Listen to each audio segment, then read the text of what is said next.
माँ की अनमोल ममता की कहानी। रात के 2 बज रहे थे। फ़ोन की रिंग बजती है। 26 साल का आनंद नींद से जाग बड़ा खुश होकर फ़ोन को रिसीव करता है। खुश इसलिए होता है क्योंकि उसकी नई नई गर्लफ्रेंड बिना टाइम देखे कभी भी उसको फ़ोन कर देती है। फ़ोन की दूसरी तरफ से आवाज़ आती है, जन्मदिन मुबारक हो बेटा। आज मेरा बेटा पूरे 26 साल का हो गया है। मैं बहुत खुश हूँ। माँ की आवाज़ सुनते ही आनंद के चेहरे के एक्सप्रेशन बदल जाते हैं। वो गुस्से में बोलता है, माँ तुझे समझ नहीं आता क्या? इतनी सी बात के लिए मेरी नींद खराब कर दी। यह बात तो तू मुझे सुबह भी बोल सकती थी। इतना कहकर वह फ़ोन काट देता है। थोड़ी देर बाद फिर से फ़ोन की रिंग बजती है। आनंद फिर से फ़ोन उठाता है और इस बार फ़ोन पर पापा होते हैं। आनंद इस बार आराम से बात करता है। थैंक यू पापा, आपने मुझे बर्थडे विश करने के लिए फ़ोन किया, वो भी इतनी रात को। पापा कहते हैं, नहीं बेटा, मैंने तुम्हें मुबारकबाद देने के लिए नहीं बल्कि ये बताने के लिए फ़ोन किया है कि तुम्हारी माँ बिल्कुल पागल है। वो इतनी पागल है कि पिछले 1 महीने से मुझे हर दिन तेरा बर्थडे याद दिलाते आ रही है। वो इतनी पागल है कि तू हमसे सैकड़ों किलोमीटर दूर है, फिर भी उसने यहाँ पर खुद अपने हाथों से तेरे लिए केक बनाया है।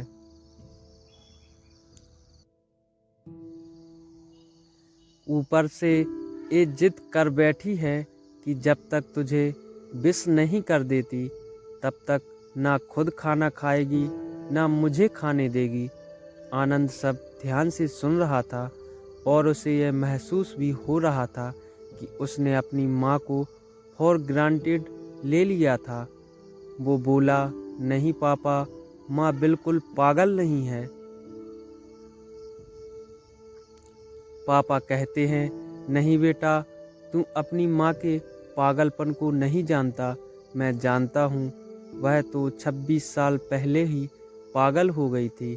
जब डॉक्टर ने उसे कहा था या तो हम बच्चे को बचा सकते हैं या आपको, उसने बिना एक सेकंड भी सोचे बच्चे को बचाने के लिए फैसला ले लिया और मुझे भी कसम देकर उस फार्म पर साइन करने के लिए मना लिया था जिस पर लिखा था उसकी ज़िंदगी इस ऑपरेशन से खतरे में है और अगर उसे कुछ होता है तो उसके जिम्मेदार डॉक्टर नहीं होंगे। अब तू ही बता, बिना तुझे देखे जो औरत तेरे लिए मरने को तैयार हो जाए उसे हम पागल नहीं कहेंगे तो क्या कहेंगे? इतना कहकर पापा ने भी फ़ोन रख दिया। आनंद ने भी अब यह महसूस किया था कि वह जो कर रहा था वो भूल नहीं, गुनाह था।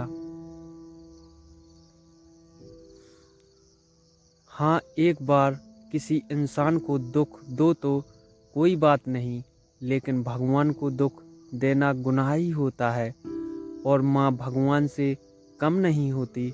पश्चाताप के आंसू उसकी आंखों से बह निकले। सवेरा होते ही आनंद अपने घर की ओर रवाना हो गया। अपने माँ बाप से माफ़ी मांगने के लिए घर पहुँचते ही उसने पहले माँ से माफ़ी मांगी, जिसने उसे गले से लगा लिया। फिर वह अपने पापा से माफ़ी मांगने लगा। पापा ने कहा, कोई बात नहीं बेटा, जा तू वापस चला जा। तेरी माँ हमेशा कहती थी कि तू उसे बुढ़ापे में संभालेगा, लेकिन मैं उसे समझा दूंगा। जैसे आज तक मैं उसे संभालते आया हूँ वैसे ही आगे भी उसका ख्याल रख लूँगा। उसे भी यह समझ लेना चाहिए, जो बेटा उसके एक फ़ोन करने से परेशान हो जाए, वह उसे उम्र भर क्या संभालेगा। बाप की ऐसी कड़वी बातें सुन आनंद की आंखें बहने लगीं।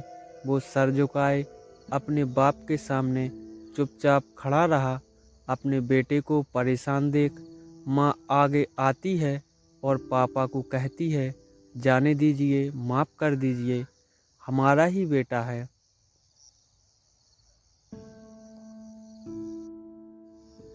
माँ की ममता का मोल ना कोई लगा पाया था, ना कोई लगा पाएगा।